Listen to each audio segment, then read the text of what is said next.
Hello everyone, welcome to my channel The Ocean of Knowledge. This is Rohit and today we are going to discuss chapter 1 Real Numbers of class 10th Mathematics NCERT. In this lecture we will discuss two important properties of integer. Number 1 Euclid division algorithm and fundamental theorem of arithmetic. So let's begin.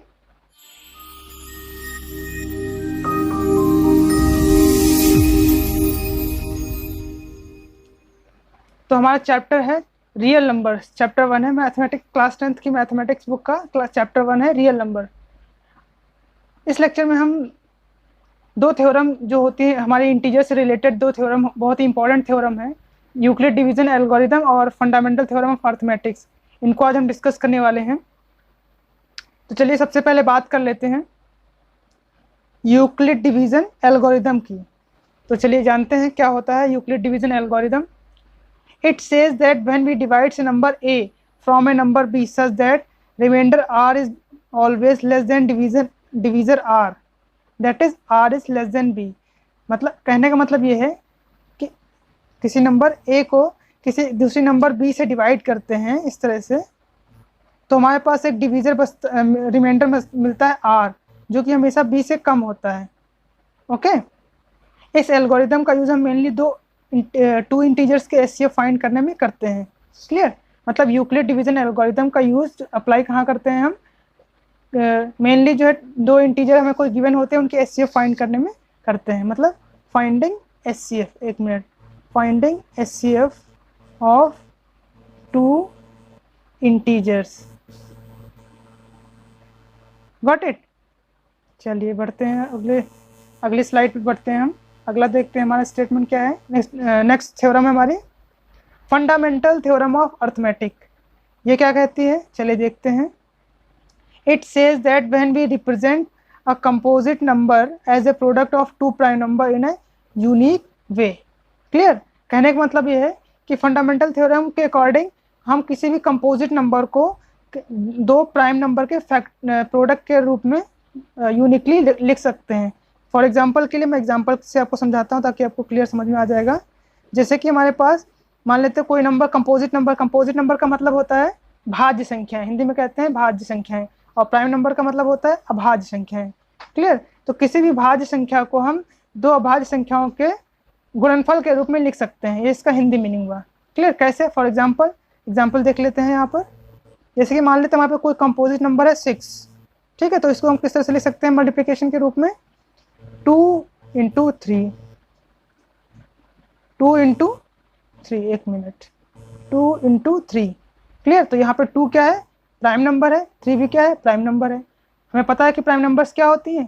जैसे कि हम जानते हैं prime number वो number होती हैं जो खुद से और 1 से के अलावा किसी और नंबर से डिवाइड नहीं हो पाती हैं। ठीक है, तो ये हमारी क्या हुई?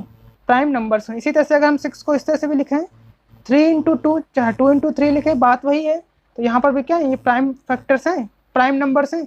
तो इस तरह से किसी भी हम नंबर को कोई भी दूसरा एग्जांपल पे लेकर समझा देता हूँ आपको, एक और एग्जांपल लेकर समझा देता हूँ ताकि आपको क्लियरली समझ में आ जाए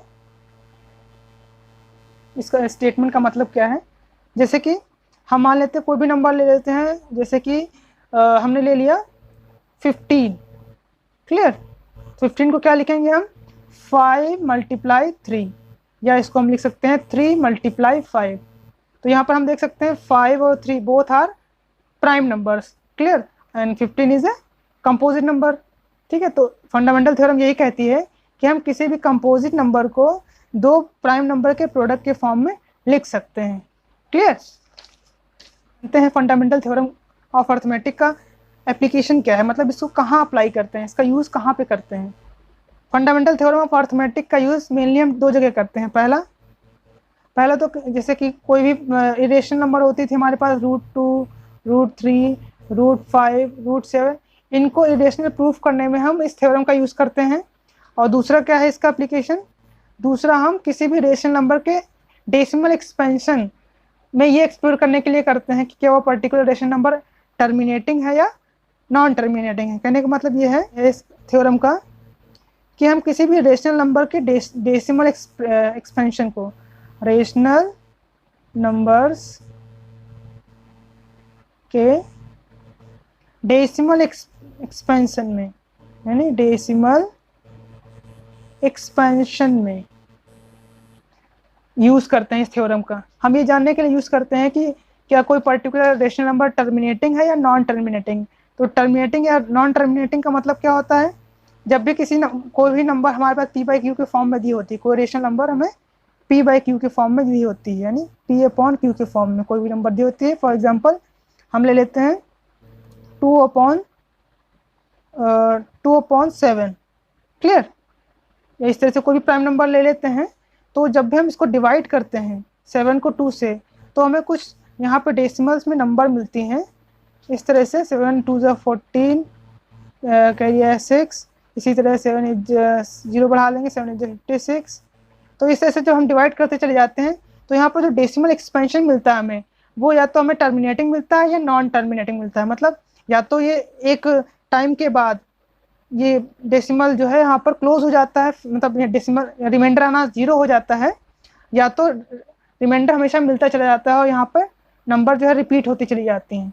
ठीक है, तो ऐसे ही नंबर्स को हम क्या कहते हैं, टर्मिनेटिंग और नॉन टर्मिनेटिंग। क्लियर। चलिए इसके आगे बढ़ते हैं। चलिए इसके बाद बात करते हैं हमारी theorem number 1 Euclid division lemma की। अब यहाँ पर इसका स्टेटमेंट पहले देख लेते हैं। स्टेटमेंट क्या है हमारे पास, स्टेटमेंट है for a given two numbers a and b there exist two unique integers q and r satisfying a equal to b q plus r where r is less than or equal to 0 and less than r is greater than or equal to 0 and less than b। इसका क्या मतलब है, चलिए मैं समझाता हूँ। Statement क्या कहता है कि किन्हीं दो नंबर्स, दो पॉजिटिव इंटीजर्स a और b के लिए कोई दो यूनिक इंटीजर q r इस तरह से एग्जिस्ट करते हैं कि उसको हम a equal to b q plus r के फॉर्म में राइट कर सकते हैं। क्लियर। कहने का मतलब ये है कि अगर हमें a और b दो नंबर दी गए हैं, तो उसको हम a equal to b q plus r के फॉर्म में लिख सकते हैं, जहां r की वैल्यू हमेशा 0 या 0 से बड़ी होती है और b से हमेशा छोटी होती है। ठीक है, अब मैं बता दूं यहाँ पर आपको, जो a है हमारा क्या है, डिवाइडेंड है, b डिवीज़र है और q हमारा क्या है, कोशेंट है। ठीक है, ये डिवीज़र है, ये डिवाइडेंड है, और r हमारा क्या है, रिमाइंडर है, जैसे कि हम लोग ने डिवीजन मेथड में पढ़ा था। ठीक है, वही चीज़ यहाँ पर दिखाई गई है। तो मैं एक बार समराइज कर देता हूँ फिर से, कि अगर हमारे पास दो नंबर a और b दी गई हैं, तो दो और इंटीजर q और इस तरह से एग्जिस्ट करते हैं कि हम a equal to b q plus r के फॉर्म में राइट कर सकते हैं। चलिए, आपके मन में एक क्वेश्चन हमेशा बार बार उठ रहा होगा कि एल्गोरिदम क्या होता है या लेमा का मीनिंग क्या होता है। तो मैं बता दूं कि एल्गोरिदम का मतलब क्या होता है, तो इसको डिटेल्स जानने के लिए अगली स्लाइड पे चलते हैं। यहाँ पे देखिए मीनिंग ऑफ एल्गोरिदम, यानी एल्गोरिदम का मतलब क्या है। तो डेफिनेशन क्या है एल्गोरिदम की, N algorithm is a series of well defined steps which gives a procedure for solving a type of problem. कहने का मतलब ये है कि एल्गोरिदम एक किसी भी प्रॉब्लम को सॉल्व करने का एक वेल डिफाइंड प्रोसेस होता है। ठीक है, मतलब कोई भी प्रॉब्लम हमारे पास है, तो उसको जब हम सॉल्व करते हैं स्टेप बाय स्टेप एक वेल डिफाइंड स्टेप्स में, ठीक है, तो उसी को कहते हैं एल्गोरिदम। मतलब क्रम के अनुसार किसी भी समस्या को हल करना, उसी को कहते हैं एल्गोरिदम। इसका एल्गोरिदम वर्ड को आपने कंप्यूटर लैंग्वेज प्रोग्रामिंग में भी सुना होगा, वहाँ पर भी एल्गोरिदम वर्ड का यूज़ करते हैं। वहाँ भी हम कोई भी प्रॉब्लम सॉल्व करते हैं, तो वहाँ पर भी एल्गोरिदम एक डिफाइंड वेल डिफाइंड स्टेप्स में के सीरीज में फॉलो करते हुए प्रोग्राम को राइट करते हैं। उसी तरह से मैथमेटिक्स में भी होता है कि किसी भी प्रॉब्लम को सॉल्व करने के लिए हम एक एल्गोरिदम फॉलो करते हैं। ठीक है, तो ये जानकर हैरानी होगी कि जो एल्गोरिदम वर्ड है, यानी हमारा जो एल्गोरिदम वर्ड है, ये किससे लिया गया है, नहीं पता होगा आपको, तो मैं बता देता हूँ। जो एल्गोरिदम वर्ड है हमारा, वो 9th सेंचुरी के एक पर्शियन मैथमेटिशियन थे, मोहम्मद इब्न मूसा अल खवारिज़मी, उन्हीं के नेम पर एल्गोरिदम वर्ड सबसे पहले आया। ठीक है, इवन एक वर्ड एलजेब्रा, आपने सुना होगा एलजेब्रा। ठीक है, आगे हायर क्लासेस में आप इसको डिटेल में पढ़ेंगे, एलजेब्रा एक अलग से बुक होती है। ठीक है, तो एलजेब्रा वर्ड भी इन्हीं की लिखी हुई एक बुक थी, जिसका नाम था हिसाब अल जबर वल मुकाबला। एक मिनट में उसको लिख देता हूँ यहाँ पर। इनकी बुक का नाम था हिसाब अल जबर वल मुकाबला। इसी बुक के नेम पर ही वर्ड कॉइन हुआ था एलजेब्रा। क्लियर, तो ये एक्स्ट्रा फैक्ट थे जिनको मैंने आपके साथ डिस्कस किया। चलिए अगली स्लाइड पे चलते हैं हम। अब जान लेते हैं मीनिंग ऑफ लेमा की, यानी लेमा का मतलब क्या है। जैसे कि मैंने अभी यूज़ किया था यूक्लिड डिवीजन लेमा में। A lemma a lemma is a proven statement used for proving another statement. Lemma एक प्रूवन स्टेटमेंट होता है किसी अदर स्टेटमेंट को प्रूव करने के लिए। कहने का मतलब ये है कि जब हम किसी थ्योरम को प्रूव करते हैं या किसी स्टेटमेंट को प्रूव करना होता है तो हम एक पहले से प्री प्रूवन स्टेटमेंट का यूज़ करते हैं। किसका यूज़ करते हैं? प्री प्रूवन स्टेटमेंट का यूज़ करते हैं। क्लियर? यानी प्रमेय का, इसे कहते हैं हिंदी में प्रमेय कहते हैं या सिद्ध कथन भी कहते हैं। तो उसी को यूज़ करते हुए हम किसी भी स्टेटमेंट को प्रूव करते हैं, तो उसी का नाम दिया गया है यहाँ पर लेमा। क्लियर? अब यहाँ पे एक नोट बनाकर आप राइट कर सकते हैं, Euclid division algorithm is a technique which is use to compute HCF of two given positive integers. कहने का मतलब ये है कि यूक्लिड डिवीजन एल्गोरिथम जो भी हमने पढ़ा वो एक ऐसी टेक्निक है जो किसी दो पॉजिटिव इंटीजर्स के एचसीएफ फाइंड कंप्यूट करने के लिए, मतलब गणना करने के लिए, उसको कैलकुलेट करने के लिए यूज होता है। ठीक है, यहाँ पर एक बात ध्यान देने वाली है, अब ध्यान दीजिएगा। It is quite notable that HCF of two positive integers is the largest positive integer which divides both given numbers। इसका मतलब क्या है? इसका मतलब ये है, मैं एग्जांपल समझाता हूँ आपको। जैसे कि कोई दो नंबर हमारे पास है, यहाँ पर 16, 16 और यहाँ पर मान लेते हैं हमारे पास है कितना, 4 है। ठीक है, इस तरह से 4। इन दोनों का अगर HCF हम बात करें, HCF की, ठीक है, तो इनका एचसीएफ कितना होगा? मान लेते हैं 4 है, मान क्या लेते हैं, इनका एचसीएफ कितना होता है? 4 होता है। ठीक है, तो ये जो 4 आया है यहाँ पर एचसीएफ इनका आया, ये एचसीएफ जो है वो लार्जेस्ट नंबर होती है जो दोनों नंबर को डिवाइड करती है। वही इस स्टेटमेंट का मतलब है कि जो हमारा किसी भी दो नंबर का जो एचसीएफ होता है वो लार्जेस्ट नंबर होता है जो दोनों गिवन नंबर्स को डिवाइड करता है पूरी तरीके से। क्लियर? चलिए अब नेक्स्ट स्लाइड पे चलते हैं। चलिए इसके बाद बात कर लेते हैं हम कि एल्गोरिदम वर्क कैसे करता है। ठीक है, इसके लिए हम एक एग्जांपल ले लेते हैं। बस let we have to find HCF of 455 and 42। मान लेते हैं हमारे पास कोई दो नंबर हैं इस तरह से,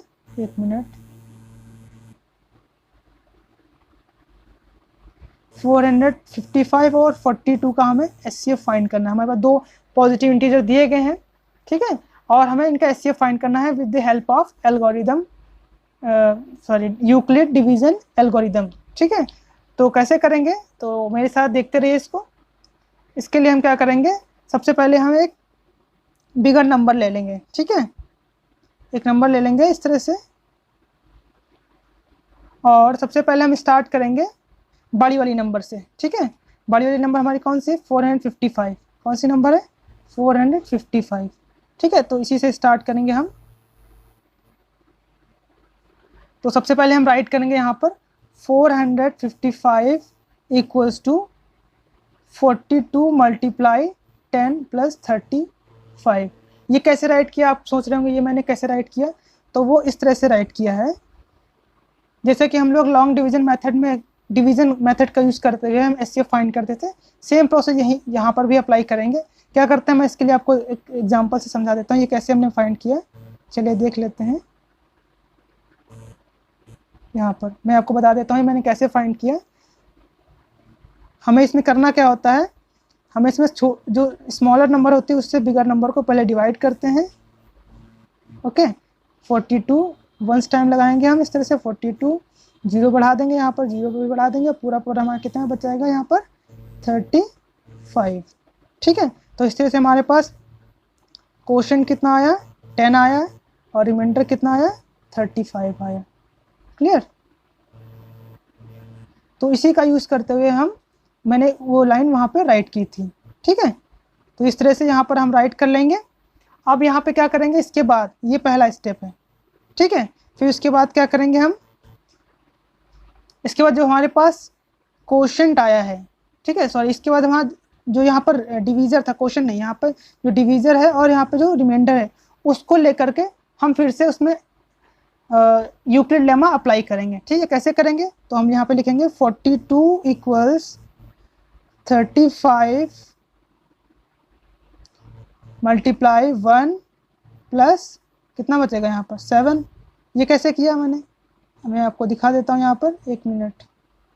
मल्टीप्लाई 1 प्लस 7, ये भी सेम तरीके से आया है। मैं यहाँ आपको करके फिर से समझा देता हूँ। यहाँ पर ये कैसे किया, यहाँ पर 1 मिनट, 35 से यानी स्मॉलर नंबर से बिगर नंबर को मैंने डिवाइड किया, तो 1 टाइम यहाँ पर जाएगा, बचेगा कि यहाँ पे कैरी कितना बचेगा, सॉरी रिमाइंडर कितना बचेगा 7। तो यानी हमारे पास ये कितना आ गया, यानी यहाँ पे क्वोशंट आ गया 1 और ये आ गया हमारे पास रिमाइंडर आ गया 7। क्लियर? तो वही चीज़ मैंने यहाँ पर राइट की है, उसी तरह से यहाँ पर हम इसको राइट कर लेते हैं। ठीक है, चलिए इसके बाद थर्ड स्टेप पे चलते हैं। अब यहाँ पे ध्यान देने वाली बात, यहाँ पे ध्यान दीजिएगा, जो यहाँ पर नया हमारे पास डिवीजन मिला ये, और ये जो रिमाइंडर नया मिला, इसको लेकर के हम फिर से यहाँ पर इस पर लेमा अप्लाई करेंगे। ठीक है, तो यहाँ पर क्या लिखेंगे हम, 35 इक्वल टू 7 मल्टीप्लाई 5 प्लस 1। कैसे किया ये मैं यहीं पर समझा देता हूँ आपको। हम यहाँ पर 1 मिनट, 7 से 35 को डिवाइड करते हैं। ठीक है, यहाँ पर कितना आएगा, 7 5 से 35 माइनस करेंगे 0 बचेगा।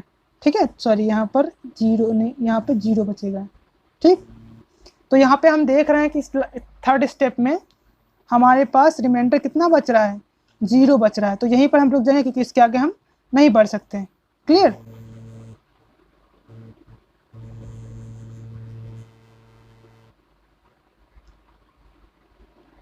तो यहाँ पर हम नोटिस करते हैं कि इस स्टेप में, थर्ड स्टेप में रिमाइंडर हमारा क्या होगा, 0 बच गया।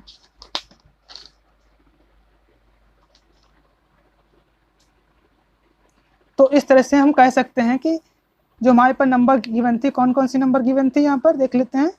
सॉरी, यहाँ पर नंबर हमारे पास गिवन थी 455 एंड 42। ठीक है, तो यहाँ पर सॉरी यहाँ पर हम देख सकते हैं, तो यहाँ पर कह सकते हैं कि SCF दोनों नंबर का, गिवन नंबर का SCF क्या होगा, यहाँ पर हमारे पास 7 होगा। ठीक है, सॉरी यहाँ पर हम राइट कर सकते हैं SCF ऑफ 455 एंड 42 इज 7। ठीक है, यहाँ पर ये 7 क्या हो जाएगा, हमारा SCF हो जाएगा। तो अब इस जो मैंने आपको यहाँ पे प्रोसीजर बताया है स्टेप वाइज इसी को हम समराइज कर लेते हैं। मतलब यहाँ पर देख लीजिए, how to find SCF by Euclid division lemma. हम यूक्लिड डिवीजन लेमा की हेल्प से किसी भी नंबर का SCF कैसे फाइंड कर सकते हैं, तो इसको हम देख लेते हैं। To find SCF of 2 positive integer assuming C and D। मान लेते हैं हमारे पास कोई 2 नंबर हैं C और D। ठीक है, C और D हैं, इनका हमें SCF फाइंड करना है। तो ये इन स्टेप्स को हम फॉलो करेंगे, एल्गोरिदम के इन स्टेप्स, क्योंकि एल्गोरिदम का मतलब ये होता है स्टेप वाइज किसी भी प्रॉब्लम का स्टेप वाइज सोल्यूशन। ठीक है, तो स्टेप 1 क्या है हमारा देख लेते हैं। Apply Euclid division lemma to C and D, यानी C और D जो नंबर हमारे पे गिवन थे, जैसे कि हम 455 और 242 वाले नंबर्स में कर रहे थे, 2 नंबर गिवन थे, वैसे सेम यहाँ पर हम मान लेते हैं कोई 2 जनरल नंबर है हमारे पास C और D। ठीक है, इन पर हम डिवीजन लेमा अप्लाई करेंगे। क्लियर? उसके बाद हम पाते हैं कि होल नंबर Q R इस तरह से हमें मिलते हैं कि C equal to DQ plus R, जहाँ पर R जो हमारा होता है वो 0 से बड़ा होता है या 0 के इक्वल होता है और D से छोटा होता है। ठीक है, जहाँ Q और R दोनों क्या होते हैं, इंटीजर नंबर होते हैं। तो इस तरह से ये स्टेप 1 फॉलो करेंगे। उसके बाद स्टेप 2 क्या है हमारा, अगर R हमारा 0 हो रहा है तो वहीं पर हम रुक जाएंगे और कह देंगे Q जो हमारा आ रहा है, यानी यहाँ पर देख लीजिए जो Q हमारा आ रहा है, ये जो Q आता है इसमें, यानी सॉरी 1 मिनट, यहाँ पे Q नहीं है, यहाँ पे होगा, ठीक है, सॉरी यहाँ पे D होगा, मैं इसको राइट कर देता हूँ, यहाँ पर होगा D। ठीक है, तो यहाँ पर स्टेप 2 हम देखते हैं, अगर हमारे पास यहाँ पर देख लेते हैं, जब ये पहले स्टेप में जब C और D पर यूक्लिड डिवीजन लेमा अप्लाई करते हैं तो हमें कुछ इस तरह का स्टेटमेंट मिलता है, C equal to DQ plus R। ठीक है, तो यहाँ पर अगर हमारे पास 1 मिनट, अगर हमारे पास R इक्वल टू 0 हो रहा है तो जो D मिलता है हमें, यानी डिवीज़र जो होता है इस केस में जो हमारे पास डिवीज़र होता है D। ठीक है, ये क्या होता है, डिवीज़र। D क्या है यहाँ पर, डिवीज़र। अगर यहीं पर हमें रिमाइंडर 0 मिल जाता है तो हम कह देंगे D ही SCF है C और D का। ठीक है, लेकिन अगर यहीं पर आर जो है हमारा 0 नहीं होता है। 1 मिनट, यहाँ पर मैं लिख देता हूँ, R does not equal to 0। ठीक है, अगर आर हमारा यानी आर हमारा जो है डज नॉट इक्वल टू 0 होता है, तो हम फिर से जो नया डिवीज़र मिला है यहाँ पर, नया डिवीज़र जो मिलता है वो, और नया रिमाइंडर जो मिलता है डी डैश और आर डैश मान लेते हैं, कोई नया डिवीज़र होंगे। ठीक है, मान लेते हैं नया डिवीज़र मिला डी डैश और नया डिवीज़र मिला, नया रिमाइंडर मिला आर डैश। ठीक है, तो उन पर फिर से हम डिवीज़न लेमा अप्लाई करेंगे, सेम प्रोसेस स्टेप 1 फॉलो करेंगे। ठीक है, और ये प्रोसेस तब तक अप्लाई करेंगे जब तक कि हमारा रिमाइंडर 0 नहीं हो जाता है। ठीक है, तो सबसे लास्ट स्टेज में, यानी सबसे लास्ट स्टेज में जब हमारा रिमाइंडर 0 हो जाता है, तो उस स्टेज में जो हमारा डिवीज़र होता है वही हमारा गिवन नंबर्स का रिक्वायर्ड एचसीएफ होता है। ठीक है, कहने का मतलब ये है कि ये प्रोसेस हम तब तक अप्लाई करते रहते हैं जब तक कि हमारा रिमाइंडर 0 नहीं हो जाता है। ठीक है, तो इस तरह से हमने देखा कि यूक्लिड डिवीजन एल्गोरिदम की हेल्प से हम किसी भी दो पॉजिटिव इंटीजर के एचसीएफ को हम फाइंड कर सकते हैं। ठीक है, तो यहीं पर मैं अपना लेक्चर फिनिश करता हूँ। आई होप आपको ये लेक्चर समझ में आया होगा। इसके आगे के लेक्चर में हम जानेंगे कुछ एग्जांपल्स जो कि यूक्लिड डिवीजन लेमा पर बेस्ड होंगे, और फिर हम एक्सरसाइज की प्रॉब्लम्स को सॉल्व करेंगे। Okay, so thank you for watching this video, keep learning.